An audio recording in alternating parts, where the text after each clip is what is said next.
Hello viewers, welcome back. Hope you guys are doing good. So present అయితే నేను హన్మకొండ వరంగల్లో ఉన్నాం.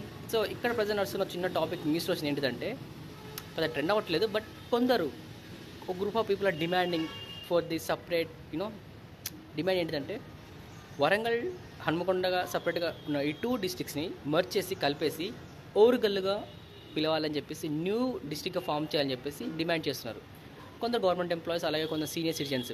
ఎందుకంటే they are facing some issues like two districts పక్కపక్కనే ఉంటాయి, అండ్ ఇక్కడ వీళ్ళకు కావాల్సిన కొన్ని గవర్నమెంట్ రిలేటెడ్ ఆఫీసెస్కి వెళ్ళాలన్నా, వర్క్స్ చేసుకోవాలన్నా కొంచెం కన్ఫ్యూజ్ అవుతున్నారు. లైక్ వరంగల్ అర్బన్ ఉన్న వాళ్ళు రూరల్కి వెళ్ళాలి, రూరల్ ఉన్న వాళ్ళు అర్బన్కి వచ్చి ఇలా ఈ ఆఫీస్ కాదు వేరే ఆఫీస్ అని చెప్పేసి కొంచెం పబ్లిక్ కొంచెం కన్ఫ్యూజ్ అయ్యేసరికి, హన్మకొండ వరంగల్ ఎంత distance 7 kilometres. Warangal Hanamkonda bus stand నుంచి వరంగల్కి వెళ్తే 7 కిలోమీటర్స్. సో బ్యాక్ ఇన్ 2016లో వరంగల్ డిస్టిక్లో హన్మకొండ సిటీ ఉండేది. సో వీటిని హన్మకొండని వరంగల్ అర్బన్గా డివైడ్ చేశారు, అదేవిధంగా వరంగల్ రూరల్ని వరంగల్ డిస్టిక్గా డివైడ్ చేశారు. సో అప్పుడు ప్రాబ్లం లేదు, బట్ కొంచెం అడ్మినిస్ట్రేషన్ ఇంకా మెరుగుపరచాలి, ఇంప్రూవ్ చేయాలి, కొన్ని మార్పులు చేయాలని చెప్పేసి గవర్నమెంట్ వాళ్ళు ఏం చేశారంటే ఆగస్టు 2021లో వరంగల్ అర్బన్ని హన్మకొండ డిస్టిక్గా, అదేవిధంగా వరంగల్ రూరల్ని వరంగల్ డిస్టిక్గా ప్రకటించారు.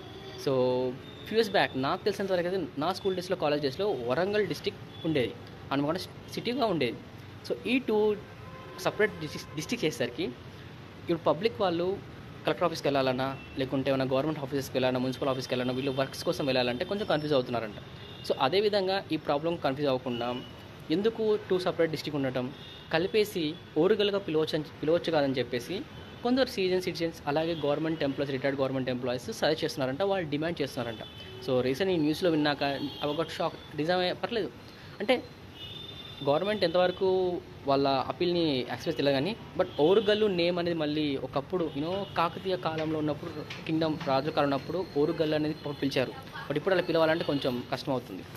సో దీని గురించి మీ పాయింట్ ఆఫ్ వ్యూలో మీరేమనుకుంటున్నారు? సో హన్మకొండ డిస్టిక్ని వరంగల్ డిస్టిక్ని సపరేట్గా ఉండటం బెటరా, లేకుంటే రెండు కలిపేసి ఓరుగల్లుగా రీనేమ్ చేయడం బెటరా? మీ పాయింట్ ఆఫ్ వ్యూలో ఏంటిదో మీరేమనుకుంటున్నారు తప్పకుండా కామెంట్ చేయండి. అదేవిధంగా ఈ వీడియో నచ్చితే తప్పకుండా లైక్ చేయండి, షేర్ చేయండి. Thanks for watching guys, love you all, take care.